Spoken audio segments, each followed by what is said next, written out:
मतलब कोई कौन सा साइंसदान इनके पास जिन्होंने कहा यार जो 3 स्पिनर हो जिस टीम के पास, किसने ये आपको मशवरा दिया है कि हिंदुस्तान के खिलाफ आप टॉस जीत के आप दूसरी बैटिंग कर लें।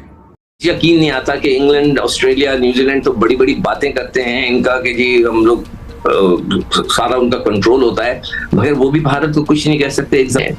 किसी एक कमेंटेटर ने ये नहीं कहा कि ये पिच जो है इस सेमीफाइनल के लिए फिट नहीं है, एक ने नहीं कहा। वैसे कमेंट्री पे भी Sikandar we have our reservations over there कि वो कितनी बायस टुवर्ड्स इंडिया रही है थ्रू आउट कमेंट्री। अच्छा, उसने तो बता दिया कि कैप्टन उसको डर ही नहीं है, वो चाहता है मैं उस तरह खेलूं जो टीम को फायदा हो, दूसरे कप्तानों की तरह नहीं, दूसरे प्लेयरों की तरह नहीं कि अपने लिए खेले।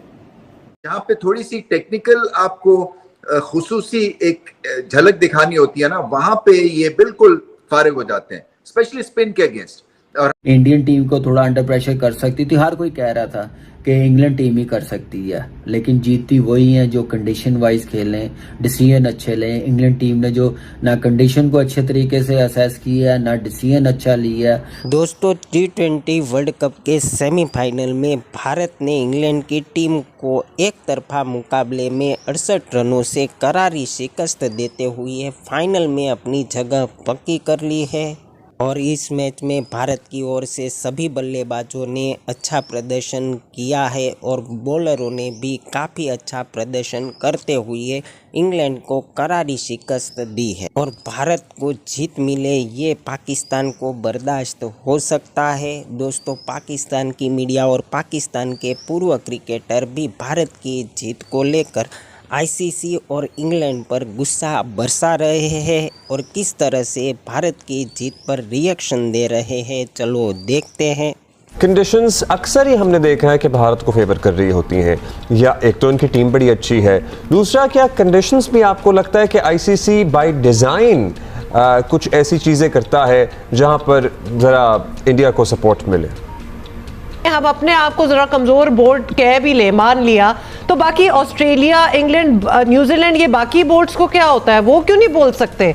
अगर ये बात इतनी ऑब्वियस है, अगर इतनी ऑब्वियस है, बल्कि कल तो फॉर्मर इंग्लैंड कैप्टन ने भी कहा कि ये इस किस्म की कंडीशंस हैं, माइकल वॉन का ये कहना था, जो फेवर करती हैं इंडिया को। मतलब ये बातें हो रही हैं, तो ये बोर्ड्स फिर इसको एक इशू बना के बात क्यों नहीं करते?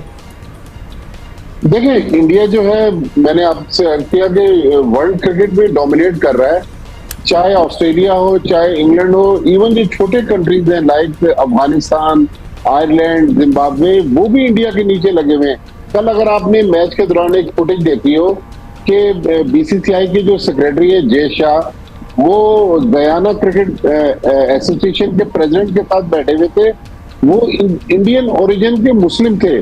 तो ये कल वाली सेमीफाइनल की पिच भी इंडिया के फेवर के लिए बनाई गई, तो मेरे ख्याल में लेवल प्लेइंग फील्ड दी जानी चाहिए। लेकिन इंडिया के पास क्योंकि पैसा है, उसके बहुत ज्यादा इन्फ्लुएंस है, बहुत ज्यादा पैसे की वजह से, पैसा ही प्राइमरीली, पैसा इतना इन्वॉल्व है, इतना बड़ा मुल्क जो है। मुझे खुद यकीन नहीं आता कि इंग्लैंड, ऑस्ट्रेलिया, न्यूजीलैंड तो बड़ी बड़ी बातें करते हैं इनका कि जी हम लोग सारा उनका कंट्रोल होता है, मगर वो भी भारत को कुछ नहीं कह सकते। एक जमाने में जो बिग 3 बन गई थी, उसके अंदर भी इन लोगों ने कब्जा कर लिया था, पैसे बनाएंगे सब। अच्छा, अब उसके बाद अब सब खामोश। मतलब इसमें अगर एक और एडिशन करनी है, आई डोंट नो, अभी हमने इस पे बात की है कि नहीं, कि रिजर्व डेज की जब बात हो रही थी तो अफगानिस्तान वाले सेमीफाइनल में एक रिजर्व डे रखा गया था, खैर वो भी मैच हो गया।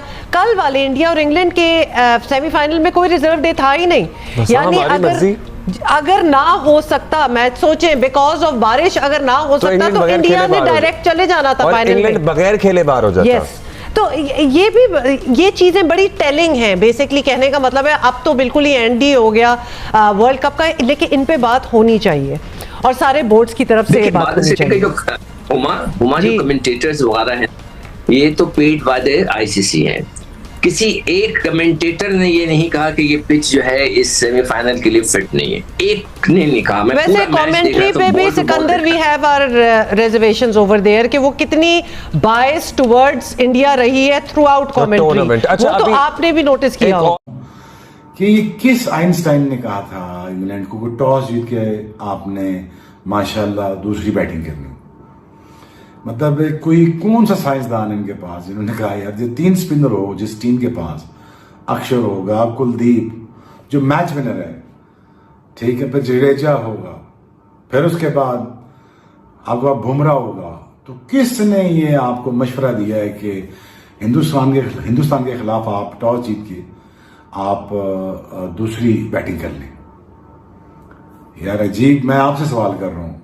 सो मुझे नहीं लगता कि कोई अच्छा किसी था। और मुझे ये भी समझाते हैं कि क्या गोरों को पता है स्पिन खेलनी कैसे?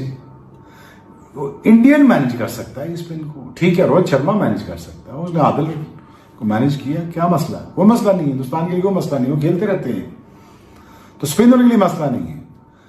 इनको आती नहीं खेलना स्पिन मतलब है, ठीक है, ये कोई फास्ट बॉलर पिच तो है नहीं, या अनइवन बाउंस होगा, पिच रिपोर्ट 1.5 घंटा पहले हो रही है और इतना ह्यूमड है, सूख जाएगा। आप कोशिश करें 150 करने की, 150 करके आप कोशिश करें फंसाने की हिंदुस्तान को 150 पे, तो वहां मैच ऑन हो सकता है। लेकिन नहीं, उन्होंने कहा नहीं जी हमने दूसरी बैटिंग ही करनी है। जी कर लो जी, दूसरी बैटिंग कर लो। दूसरी बैटिंग की आपके सामने हाल है, वो मेरे ख्याल में अभी 100 भी नहीं करने दिया इन्होंने। सो ना आ जाए साउथ अफ्रीका की टीम में भाईजान, टॉस जीत के इनके खिलाफ बैटिंग करें इंडिया के, तो फिर आपको थोड़ा बहुत मार्जिन है, आपको थोड़ा बहुत मार्जिन। अदरवाइज पहला फाइनल खेल रहा है साउथ अफ्रीका, बहुत मुबारक हो उनको, लेकिन इस परफॉर्मेंस के बाद वो भी डरेंगे हिंदुस्तान से कि मुश्किल पड़ गई भाई, इन 3 स्पिनर के खिलाफ कौन रन करेगा। But again wish them all the best India, you deserve to go through the finals and you did that, और आपको जीतना चाहिए वर्ल्ड कप। जब आपको पता है कि ड्राई पिच है तो आप टॉस जीत के बॉलिंग कर रहे हैं, क्यों? अब ये भी बताता हूं आपको। शायद वो समझ रहे थे मैच एडिलेड में हो रहा है, जो पिछला सेमीफाइनल हुआ था ना, याद है ना, ऑस्ट्रेलिया वाला, कि हम आराम से चेस कर जाएंगे। बेवकूफ हैं ये लोग, जिन्हें ये नहीं पता कि every day is not Sunday. सबसे बड़ी बात है कि 70 यार्ड्स बाउंड्री साइडों में थी और सामने 80 यार्ड्स बाउंड्री थी, सही है।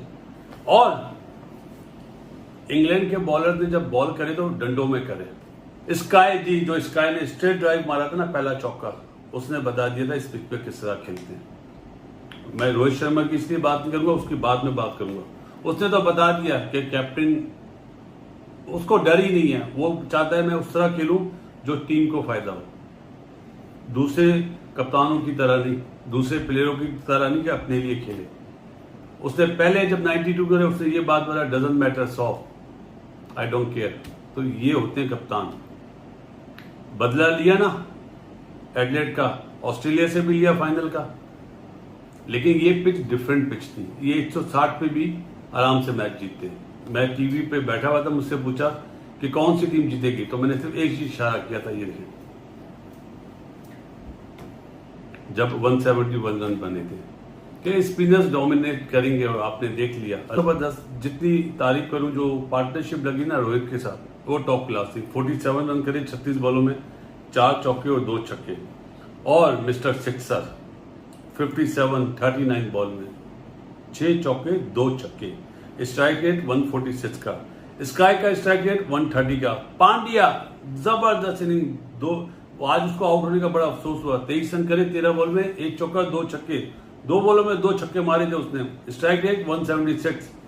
जडेजा बड़े मैच का प्लेयर है, याद है जुमला क्या कहा था? 17 करे 9 बॉलों में 2 चौके मार के 188 के स्ट्राइक रेट से। अक्षर ने जो 10 रन करे उसमें भी 1 छक्का था, लेकिन वो भी अच्छा खेला। मुझे ये एक चीज समझ में नहीं आ रही थी कि आज इन्होंने मोइन अली से बॉल क्यों नहीं कराई।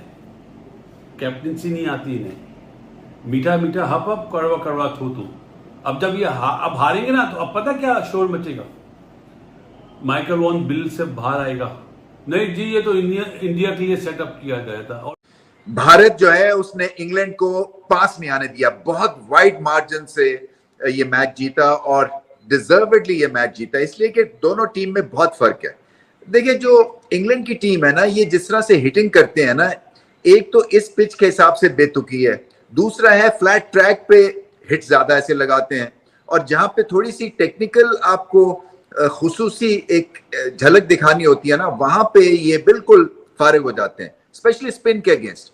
और हमने देखा कि भारतीय स्पिनर्स ने बिल्कुल एक तरह से कमर तोड़ के रख दी इस रन चेज में इंग्लैंड की बैटिंग लाइनअप की। मगर उससे पहले जो मेला सजाया वो रोहित शर्मा ने सजाया। क्या आला इनिंग्स खेली, एक मुश्किल पिच के ऊपर बहुत बड़ी बड़ी शॉट्स खेली उन्होंने, बहुत लाजवाब बैटिंग की। टाइम होता है उनके पास और जब चाहते हैं इम्पॉसिबल एंगल से वो बड़ी स्ट्रोक्स लगाते हैं। सूर्य कुमार यादव, जितना बड़ा मैच उतनी बड़ी परफॉर्मेंस, इतना ज्यादा इमेजिनेटिव मैंने T20 का बल्लेबाज नहीं देखा, क्योंकि जो एंगल्स वो बनाते हैं वो दुनिया में इस वक्त कोई नहीं बना सकता। पॉइंट के ऊपर छक्का, एक मुश्किल लेंथ के ऊपर और मुश्किल बॉल्स पे चौके छक्के लगाते हैं। इसी तरह से रोहित शर्मा एक स्टेटमेंट प्रोवाइड करते हैं अपनी टीम को, और जब कप्तान इस तरह से खेल रहा हो इतना बड़ा दिल हो जाता है टीम का।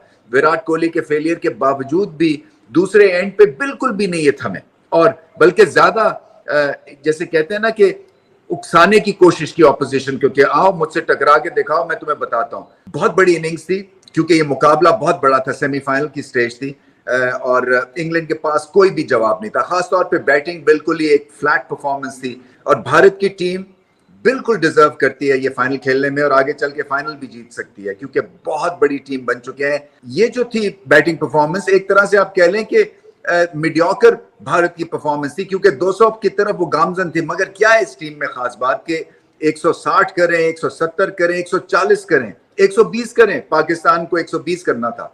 इनके पास सेल्फ कॉन्फिडेंस है, इनके पास बॉलिंग के रिसोर्सेज हैं, इनके पास कप्तान अच्छा है, और एक टेम्परामेंट रॉक सॉलिड हो गया हुआ है जीत जीत के, कि हम किसी भी सिचुएशन से, किसी भी पोजीशन से जीत सकते हैं। और आज एक वाज़ेह एग्जांपल हमें इस चीज की देखिए, एक बहुत बड़े मैच में बहुत आसानी से ये मैच जीता।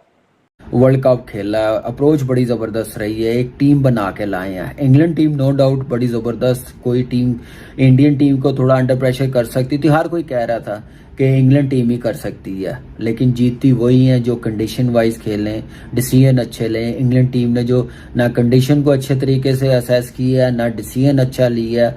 मेरे ख्याल से इंग्लैंड टीम यही सोच रही थी कि एडिलेड में सेमीफाइनल हो रहा है, जो 2022 में जीते हैं इंडिया से, ये ज्ञान है, और उस हिसाब से डिसीजन लेना था। फिर चेज करना बड़ा मुश्किल होता है, फिर जिसके पास स्पिनर्स अच्छे हो तो उनको तो मौका वैसे ही ना दें दूसरी बॉलिंग करने का। तो यही एक मुझे चीज़ लगी नहीं है, और मेरे ख्याल से इंडियन टीम ने इंग्लिश टीम को एक्सपोज कर दिया तीनों शोबों में, चाहे वो बैटिंग हो, चाहे वो बॉलिंग हो, चाहे वो फील्डिंग हो। उसके बाद कैप्टनसी में आप देखिए, अप्रोच देखिए कितनी ज़बरदस्त है। खैर क्या कह सकते हैं, लेकिन इंडियन टीम की जो जर्नी रही है थ्रू आउट अनबीटन रही है, और फाइनल के लिए क्वालिफाई किया, साथ बैटिंग की है, चांस दिया इंग्लिश टीम ने इंडिया को डोमिनेट करने का, पहले बैटिंग करवा के, फिर उसके बाद जो बैटिंग की है रोहित शर्मा ने, ज़बरदस्त अप्रोच, प्रेशर लिया ही नहीं उसने। इसलिए कहते हैं कि आप एक प्लेयर्स पे डिपेंड नहीं करते। फिर मैं बोलूँगा कि विराट कोहली के रन्स नहीं है तो टीम देखे रन्स 170-71 कर गई, ऐसी पिच पे जहाँ पे 150 रन्स बनाने बड़ा मुश्किल होते हैं। अप्रोच, दलेरी, ये चीज़ है। और इस वक्त आप कह सकते हैं कि पूरी दुनिया में वाइड बॉल क्रिकेट में रोहित से डेंजरस कोई बैट्समैन नहीं है। जैसे उसने अपने आप को डेवलप किया डे बाय डे, आप देखें ऊपर जा रहे हैं। हमारे प्लेयर्स खेलने के बाद बिल्कुल डरना शुरू हो जाते हैं, वो उसमें दिलेरी आ गई। तो यही चीज़ है मेरे ख्याल से कामयाब करती है और बड़ा प्लेयर बनाती है।